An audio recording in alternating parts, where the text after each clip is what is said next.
Қазіргі 5 сайысқа қатысушылар спорттың 5 түрінен конкур, фехтование, ату, жүгіру мен суда жүзу бойынша сайысқа түседі. Ол әйелдер мен ерлер 5 сайысы болып және жас ерекшелігіне қарай бөлінеді. Қазіргі 5 сайыс Металлург қаласында жас спорт түрі болғанына қарамастан спортшыларымыз жақсы нәтижеге көрсетіп келеді.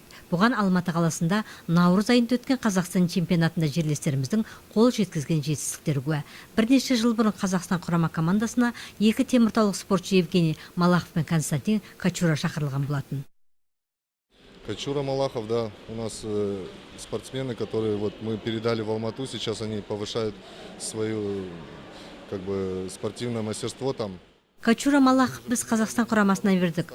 Олар өздерінің шеберліктерін шыңдауда, халықаралық жарыстарға қатысуда. Біз қарашада Кургатов Египетке барып, бірінші, екінші орынға командалық есепте екінші орында иелендік. Меніңше бұл өте жақсы нәтиже.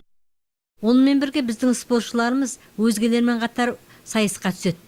Спортта бәсекелес, өмірде дос спортшылар жақсы нәтижелерге жетіп келеді. Мұның барлығына Теміртау балаларымыз жасөспірімдер спорт мектебіндегі жақсы даярлықтарының көмегімен қол жеткізуде. Возрасты у нас от 98 года до 2008 года.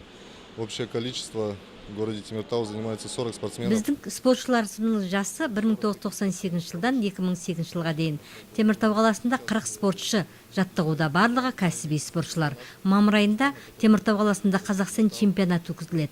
Оларды сол сайыста бақтарын сынағалы отырмыз. Осы жылда неге қол жеткізгенін көреміз. 5 сайысшылардың көбі бұрынғы жүзу спортымен айналысқандар. Дегенмен араларында осы спорт түрімен жаңадан айналысқандар да бар. Кәсіби білікті жаттықтырушылар олардан шыныққан мықты спортшыларды әзірлеп шығарады. Ну, ребята очень талантливые, чтобы не сглазить, хотелось бы.